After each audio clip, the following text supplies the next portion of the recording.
Nick, this is not the first time you access the files that are not part of your task again. Sir, I was just checking something. That's I didn't not the touch point. anything important. That is not the point. You know the rule. Every employee has limited access for a reason. This is already your third violation. Please, I can explain. I already gave you 2 warnings before. I'm sorry, Nick, but I have no choice. Effective today, you are terminated. What? Really? Morning. Fine. If that's how you want it, then so be it.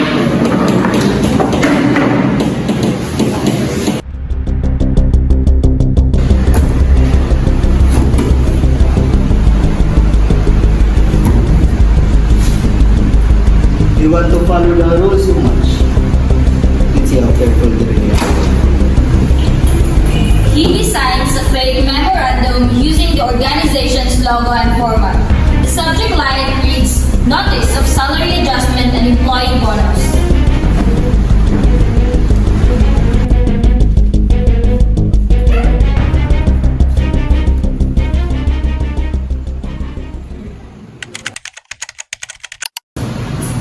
Hey, Divina, by the way, did you see the memorandum about the salary adjustment?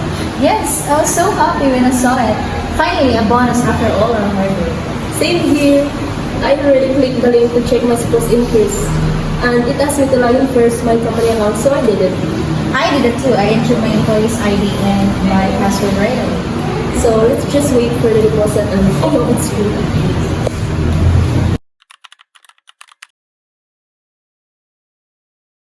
Oh my god, I need to call Grace. Hello, fellas? Divina, I need to tell you something. I just found out that my personal files got leaked. My ID scans, my bank details, everything. Wait, what? How did that happen? I don't know, but I think it started right after I clicked that memo link. Can you check yours too? Okay, hold on for a minute. Oh, damn. Mine too. My personal information is posted somewhere I didn't even authorize. This is not a coincidence. We need to report this now. Sir, we need to report something urgent. Our confidential information got leaked. We think it started with a memo about the salary adjustment. What memo? I did not release any memorandum about salary adjustment. But sir, it had a company logo. It looked exactly like our official format. But that was not from me. This is serious. This could be phishing attack. I'll call in cybersecurity officer right away.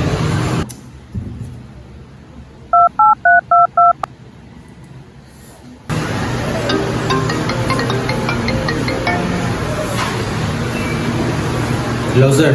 Trotso, I need you here immediately. 2 of our employees just reported a data leak. It looked like it came from fake memo sent through email. Okay, sir. I'm on my way. Please tell them not to click any other links and to change their password immediately. Sir, I pressed the link. It was created and sent through an account when the username Nick De La Cruz 09. Does that username look familiar to either of you? Wait, that looks like one of Nick's old usernames. He used a similar one for our old project account before. You're right. We used to log in using variations of names with numbers like that. Nick, of course, this must be his way of getting back of us after being terminated. If that's confirmed, sir, this is a clear violation of Republic Act 10175, also known as Cybercrime Prevention Act of 2012. Creating a fake memo to steal login credentials falls under Section 4A1 illegal access and Section 4B3 computer-related identity theft, since you use the company's identity to trick employees. What do we need to do now? We document everything. The fake memo, the phishing links, the leaked files, and the login trial. Then we file a complaint with the Philippine National Police Anti-Cybercrime or the NBI Cybercrime Division, they have the authority to apply for a warrant to trace and verify the identity behind that username. Whereas, it's been very everything in the report. This should not happen again. And definitely rules us. Let's just make sure this gets resolved properly. At NBI Cybercrime Division Office, a few days later, Moraga, Perocho, Velos, and Divida are seated in front of Condesa. Good afternoon. So you want to file a complaint for a phishing incident? Yes. I am the supervisor of two freelance team, Velos and Divina. Our cybersecurity officer also already did an initial investigation on them. Here's the screenshot, sir, of the fake memo, the phishing link, the email header, and the username that's it. I already prepared my own affidavit describing our list. Good. Wala. Velos, Divina. You will also need to execute your own complaint affidavits. Just narrate everything that happened when you received the memo, what you claimed, what information you entered, and what you discovered was week afterward. At this stage, you just need to sign your affidavit before a prosecutor or a notary public. But once the case moves forward, you may consult by the lawyer or our legal division and guide you since this is a formal complaint. What happens after receiving our complaint? We will build up to the case in our end. Since the sender's identity is not yet 100% confirmed, you only need to recognize the username. You still need to legally verify who really owns the account and where the phishing link was accessed from. We will apply with the designated cybercrime report for warrant required the email provider and internet service provider disclose the subscriber's information tied to the username and IP address.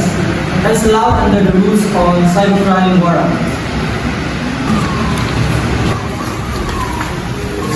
We have enough basis now. Let's apply for a warrant to disclose computer data from the cybercrime report.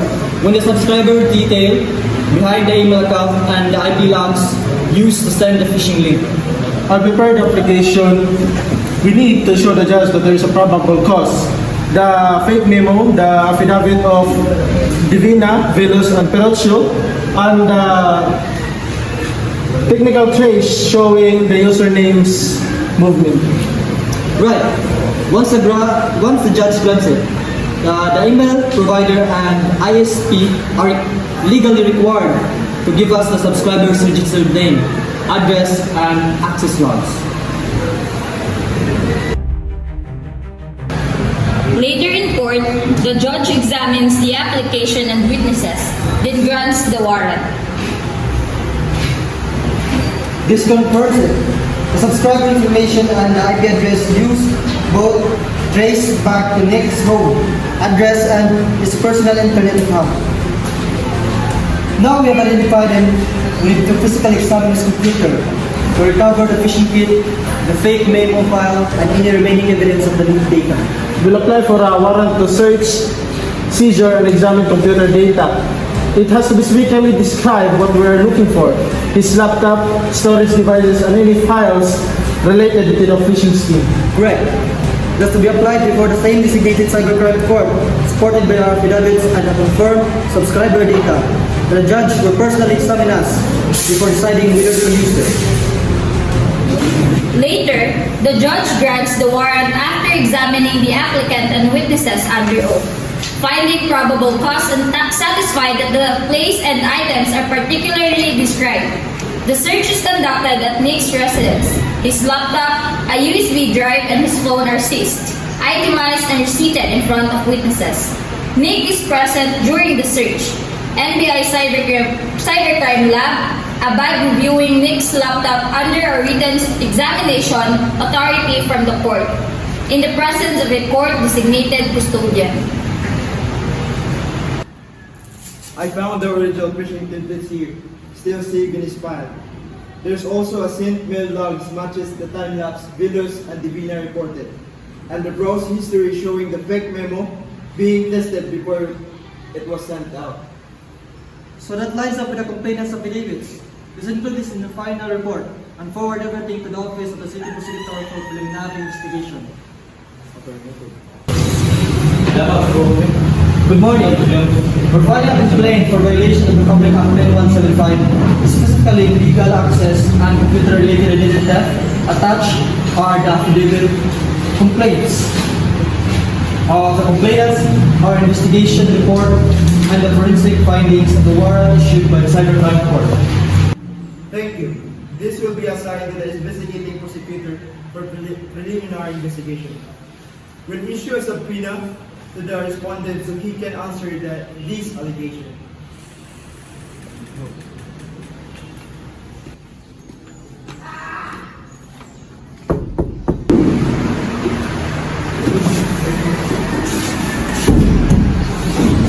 Sir, we have something for you. What's this?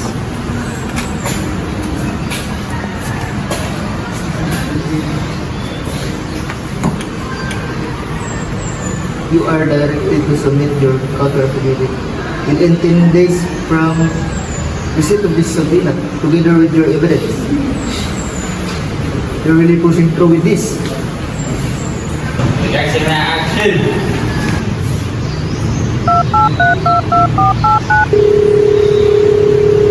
Hello? I need a lawyer. I received a subpoena from the city prosecutor's office. It's about a cybercrime complaint. Alright, bring the subpoena and the complaint documents attached to it. You have the right to counsel during this stage and will prepare your counter affidavit together within the deadline given.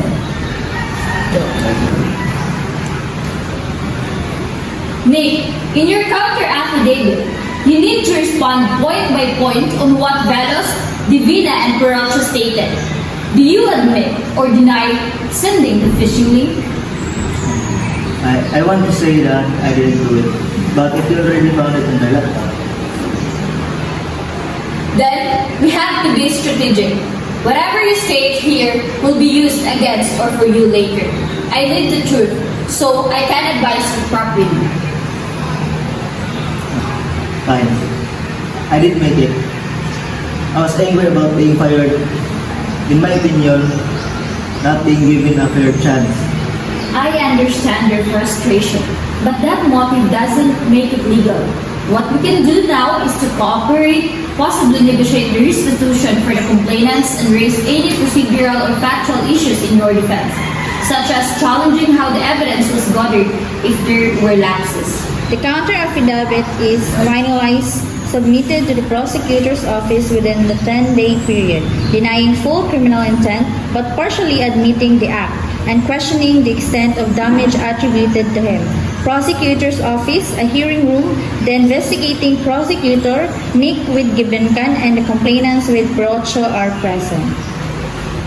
I call this hearing because there are points I need to clarify before I solve this case. Brocho, can you explain again how you were able to trace the phishing link to the respondent's username? Yes, sir. The phishing link server log showed the sender's account username, and the subsequent warrant obtained by the NBI confirmed the subscriber behind that account and IP address was the respondent, Nick. Counselor respondents, do you have any questions? Just one. Was the search for my client's laptop conducted strictly within the scope of the warrant issued by the Cybercrime Court? Yes, counsel. It was limited to the devices and data described in the warrant. This hearing is now concluded. I will evaluate everything and issue my resolution.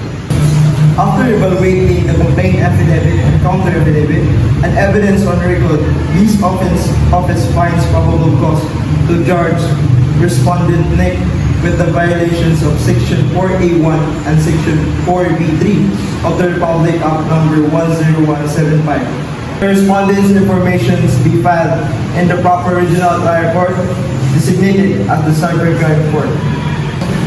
The information is prepared and filed in court. A copy is served on Nick through his counsel. Cybercrime Court. The presiding judge reviews the record after the information is filed. The court has personally evaluated on resolutions of the investigating prosecutor. The information and the supporting evidence.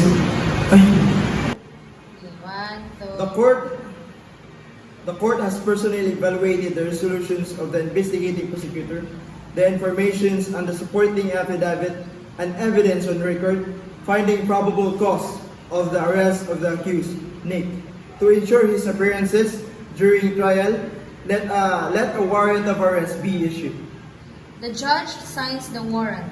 Court staff transmit it to the NBI for service. The court has ordered Nick's arrest.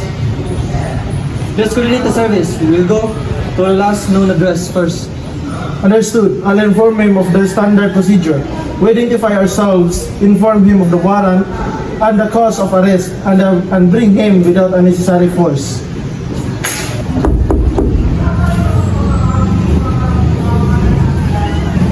Good morning, sir. We are the NBI agents. We have the warrant of arrest issued by the Cybercrime Court in connection with your case for violation of Republic Act 10175. I already submitted my counter affidavit. Why arrest me now? The information has already been filed and the judge found probable cause. This is as well separate from the preliminary investigation stage. You have the right to remain silent and the right to counsel and the right to be informed of these rights. Anything you say may be used against you. And I am visible, my lawyer. Yes, you're entitled to that. We'll bring you to the station first for booking. And you can contact Attorney Giving Khan from there. Nick is placed under arrest and brought to the NBI office for booking and documentation. He is held in the custody and transmitted to the court's jurisdiction pending his arraignment. Cybercrime Court arraignment date. Nick sits beside Giving Khan before the judge. The prosecutor is present. Nick, you are charged with the violations of Section 4A1, illegal access, and Section 4B3, computer-related identity, theft, under the Republic Act number 10175. Have you received a copy of information? Yes, Your Honor. My client received his copy in advance of today's arraignment as required. Nick, do you understand the charge against you as read and explained to you in a language you understand? Yes, sir. I understand. How do you plead? Guilty or not guilty? Your Honor, my client enters the plea of not guilty. Plea of not guilty is entered in the record. Let the case reduce and proceed. Plea of not guilty is entered in the record. Let this case proceed to the trial.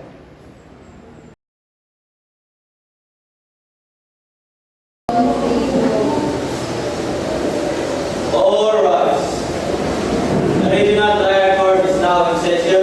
The Honorable Judge Elizalde Cortesa is now presiding. Let's pray the Jubilant prayer.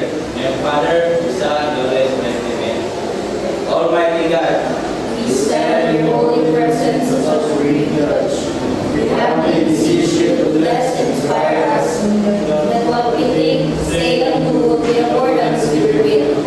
Enlighten our minds, strengthen our spirits, and fill our hearts with fraternal love, so that we can become effective channels of truth, justice, and peace. In our proceedings today, guide us in the path of righteousness for the fulfillment of your greater glory. Amen. the Father, the Son, and the Holy Spirit. Please be seated. For the case, criminal case 2026 under 05 of the Philippines versus Singapore for violation of Republic Act 10175, otherwise also known as Cybercrime Prevention of Act of 2012. Appearances. Good morning, Your Honor. Public Prosecutor General appearing for the same. Good morning, Your Honor. Attorney Rachel Gabenta from the Public Attorney's Office, Counsel for Defense. Prosecution, are you ready? Ready, Your Honor. Defense. Ready, Your Honor. Prosecution, all your witnesses will need to stand. Your Honor, the prosecution calls Mr. Buraga to witness stand.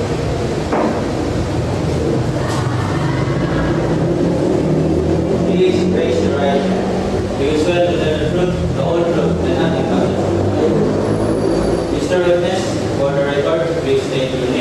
age, address, civil status, education attainment, and education. My name is Father Jim Murata, from Patron North Poblacion, 30 years old, married, a college graduate, and a supervisor of agency IT department. May I proceed, Your Honor? See, Mr. Witness, do you know the accused in this case? yes, he worked as an IT expert under my supervision. Could you point out the accused in this case? Why was he dismissed? He repeatedly violated the security protocols by accessing the system without authorization despite several warnings. Mr. Witness, could you please tell me what happened after his dismissal? A few months later, several employees became victim of phishing emails and confidential files were leaked. What did you do? I called our organization's cybersecurity officer. Can you please tell me what happened after that? After finding out that Nick old username was the origin, I immediately reported the incident to the cybercrime investigation unit. Before I question, Your Honor. Defense, would you like to cross examine? Yes, Your Honor. Mr. Witness, did you personally witness Mr. Awar's investigation? No. Didn't you cut off his access to your organization? Yes, Your Honor. So, it couldn't be him since he doesn't have access to your system. I don't know, Your Honor. No further questions, Your Honor. Witness is no excuse. Prosecution, do you have any other witness? Yes, Your Honor. The prosecution calls Mr. Divina, the witness. Please.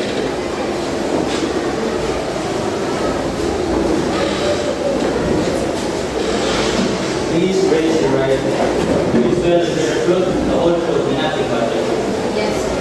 Please witness for the record, please state your name, age, address, civil status, education attainment, and occupation. I am Grace Divina. I live in Los, Barangay Nacanisha. I am 25 years old, single, college graduate, and employee of Agency Cycle. May I proceed, Your Honor? Proceed. Please witness, do you know the accused in this case? Yes, Your Honor. How do you know the accused? He was my former co-worker.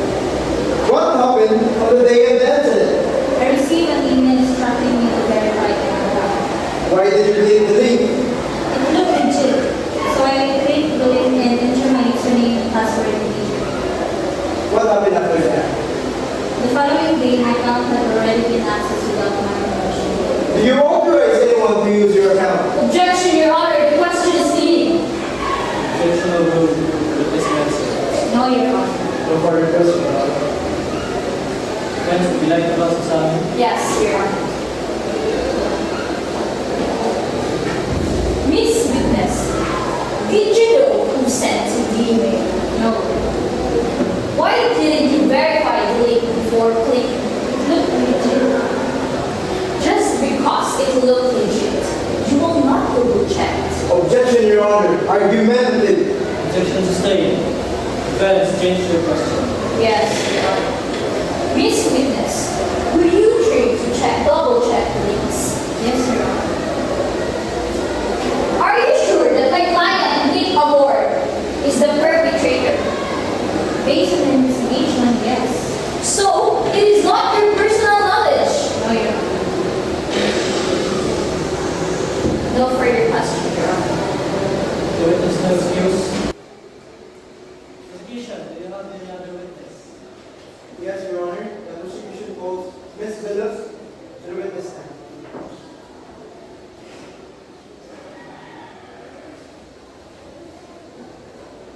Please raise your right hand. Please swear to bear the truth, the whole truth, and nothing but the truth. Yes, Please witness for the record, please state your name, age, address, civil status, education attainment, and occupation.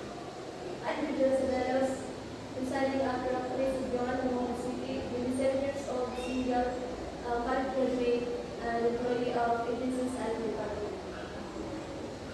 May I proceed, Your Honor? Proceed.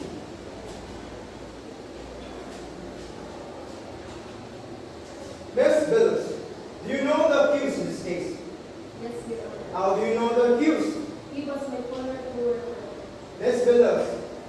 tell me what happened? I received an email. And what did you do then? After entering my credit files, my account and even some personal information were compromised. What do you mean by compromise? I lost access to important files. Miss Witness, why did you click the link? It looked legitimate.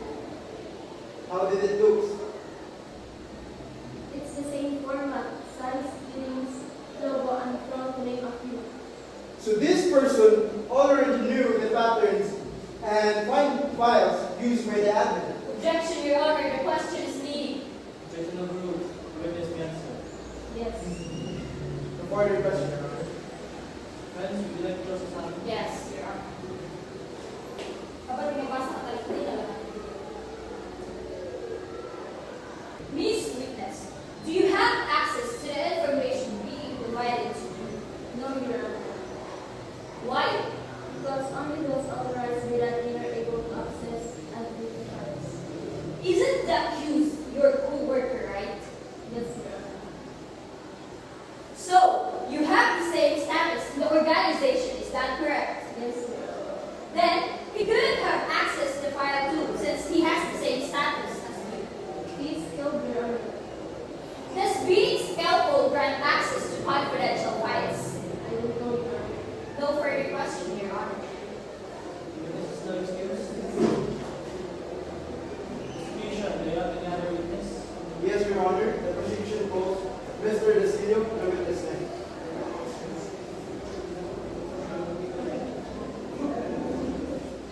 Please raise your right hand. Do you swear to tell the truth, the whole truth, and nothing but the truth? Yes, I do. Mr. Witness, for the record, please state your name, age, address, civil status, educational attainment, and I am Mr. Mark Basilio,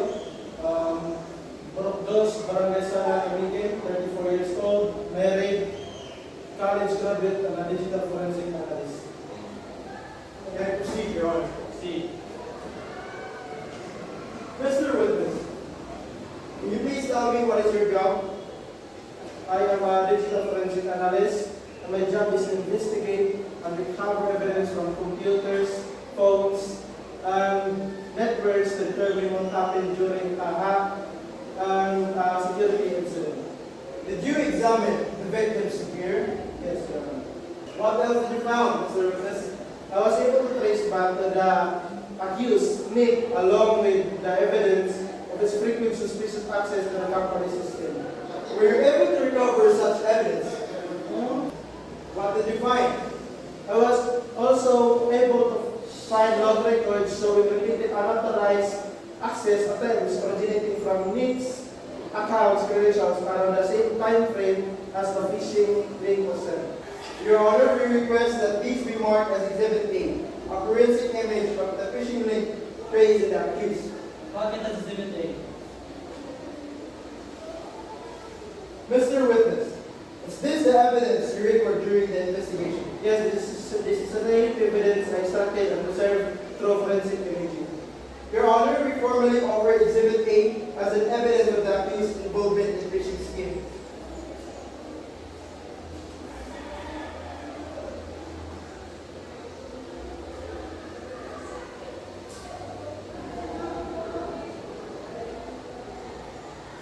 For this file connected to the victim's computer, Objection, Your Honor. The question is leading. Objection overruled. Witness may answer. Yes, Your Honor. in your own professional opinion, who operates the phishing attack? Based on the forensic evidence, it was the accused. No further question, Your Honor. Defense, would you like to close this out? Yes, Your Honor. Mr. Witness, can digital evidence ever be manipulated? Yes, Your Honor. So there is a probability that it was manipulated. In this case, the evidence was verified using forensic procedures. Oh, Mr. Witness, was it or was not? Objection, Your Honor. Witness should be allowed to elaborate. Objection sustained. Let the witness elaborate. In this case, the evidence was verified using forensic procedures that preserved its integrity. No further question, Your Honor. Witness is not excused. Prosecution, do you have any other witness? Mr. Desilio was our last last witness, Your Honor. Defense, do you have the witness? Yes, Your Honor. The defense calls for Mr. Nick Amor Alawa to the witness stand.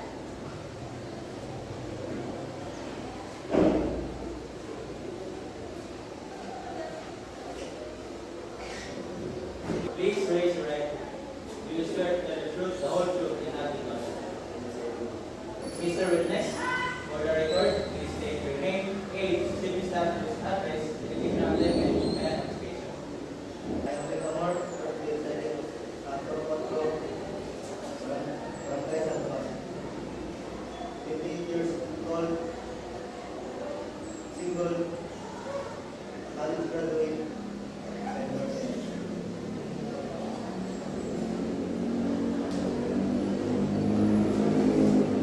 May I proceed, Your Honor? Just to clarify for the record, you said you're a former employee. Can you tell the court when your employment with the company ended and in what capacity you served while employed there? With my supervisor, Mr. Braga. Ooh, I see. And prior to your termination, Mr. Amor, what kind of access did you have to the company's computer system? It's the same as my colleagues. And Mr. Amor, as an IT employee with a system access similar to your colleagues, would other employees, not just yourself, have also had the ability to log into or access that company system during its same period? When you say no, did you mean you were the only IT employee with a level of system access, or that your specific login credentials were unique to you and could not be used by anyone else? Again, my colleagues was okay. Because it's authorization from them. Mr. Amor, at the time of the alleged phishing incident, were you still employed and did you personally have the administrator's authorization or had your access already been revoked, particularly if this occurred after your termination? If they accuse me of phishing, I was fired today. So to clarify for the record, at the time the forensic analyst traced the malicious system access back to your credentials, you had already been terminated and presumably your access should have been revoked. Yes, sir. If your access was revoked immediately upon termination, yet the forensic analyst testified to finding frequent malicious visitation tied to your credentials around the system time frame as the phishing incident, it is your testimony that you did not personally make those system accesses since you no longer had authorized means to do so. I did not. One more question, Mr. Witness. Do you know of anyone, such as former colleagues, IT administrators, or your supervisor, Mr. Buraga, who would have had the technical ability to access or reactivate your old credentials after your termination? It could have been from the admin or my supervisor. No further question, Your Honor. Execution, would you like to cross-examine? Yes, Your Honor. Mr. Amor, you testified that your Mr. Amor, you testified that your access was revoked the moment you were fired. Can you tell the court, did you personally witness the IT administrator deactivated the credentials, or you simply assumed that was happened? No, I didn't. Okay, so Mr. Amor, you did not personally witness the credential being deactivated. You merely assume it was done, correct? No, I did not. So you admit you didn't actually know if the access was deactivated, correct? Yes. Before the question, Your Honor. There is no excuse.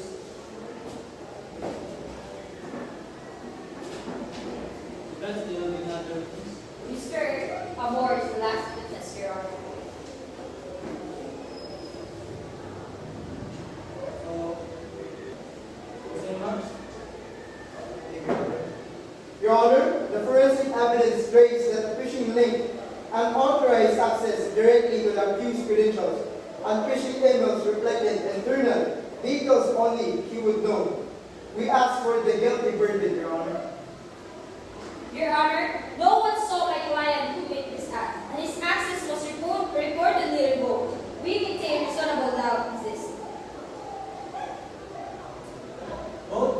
prosecution and defense have presented their witness and evidence. The court has heard their testimonies and considered the argument of both prosecution and defense. Case is submitted for decision. Trial is adjourned. So ordered.